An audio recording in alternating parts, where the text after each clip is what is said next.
Bonjour tout le monde. Nous passons à la trigonométrie. OK. Alors, bon, bien entendu, il y a des choses que vous aviez déjà vues en trigonométrie. Mais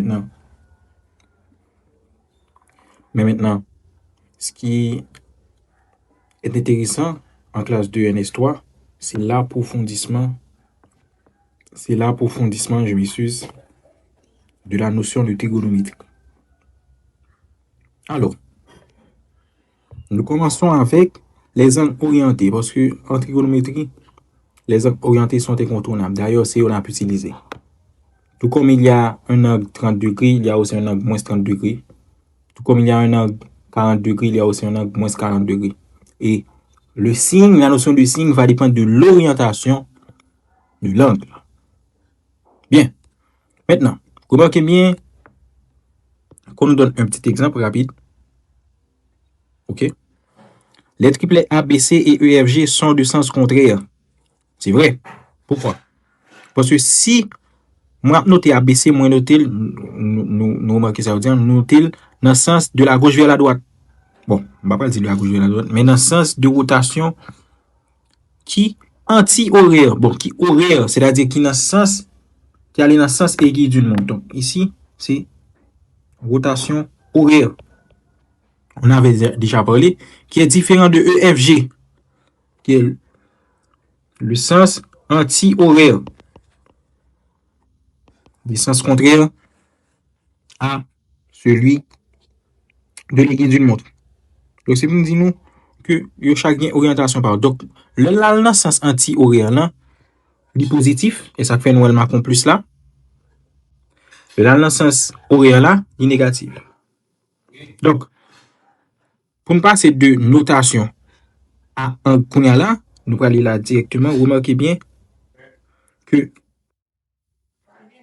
l'angle θ ici, dans le premier cas, est positif parce que là, il est dans le sens anti-horaire, qui c'est sens positif. Ça, c'est conventionnellement que sens ça positif. OK? Donc, le côté initial, c'est OA et le côté final, c'est OB. Tandis que, pour l'autre, le côté initial, c'est PM et le côté final, c'est PN.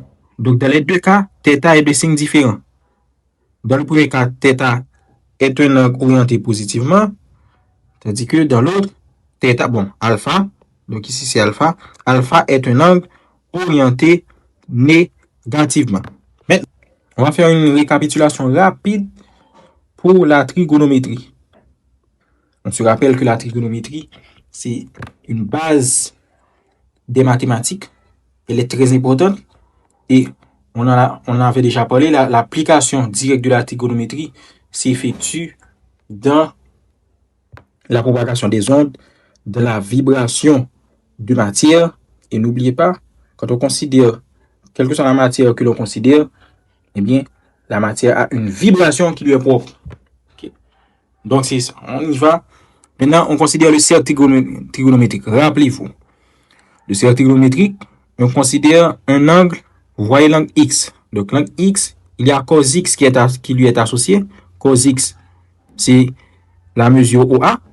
Sinus X, c'est la mesure AB, ou du moins la mesure OB. Tangente X, c'est la mesure A'B'. Vous voyez comment on avait fait pour trouver tangente X. Nous prenons tangente à cercle. Ensuite, nous prolongeons le rayon qui définit en X, nous prolongeons et puis il rencontre le nom point B'. Donc la tangente de X c'est A'B'. Et vous vous rappelez bien des relations qu'on avait fait d'après le théorème de Pythagore. Donc quand je considère l'angle OAB, d'après le théorème de Pythagore, on a OA au carré plus AB au carré qui est égal à OB au carré. On n'oublie pas, dans le cercle trigonométrique, le rayon est de longueur 1. C'est la raison pour laquelle ici, OA qui est égal à cos X plus AB qui est égal à sinus X. Ok, donc OA au carré plus AB au carré est égal à 1. Donc la première relation fondamentale, c'est cos carré X plus sinus carré X égale à 1. D'autre part, on a les droites OB' et OA'. Bon, qui sont séquentes, les droites AB et A'B' qui sont parallèles. on avait appliqué le théorème de Thalès pour pouvoir trouver justement la relation tangente x en fonction de sinus x et cos x. Donc, après les opérations, vous vous rappelez bien, on avait trouvé tangente x égale à sinus x sur cos x. Bon, bien entendu, ce sont ça. Maintenant, pour ceux et celles qui forcément n'étaient pas présentes, maintenant, le théorème de Pythagore, c'est ce qu'on a utilisé ici. Ok, donc OA c'était cos x, OB et AB c'était sinus x. Donc on a obtenu la première relation, qui est cos carré x plus sinus carré x égale à 1. Ok. D'autre part, on avait appliqué le théorème de Thalès qui dit quoi? Le moins gain deux droites séquentes qui ont même coupé par deux droites parallèles.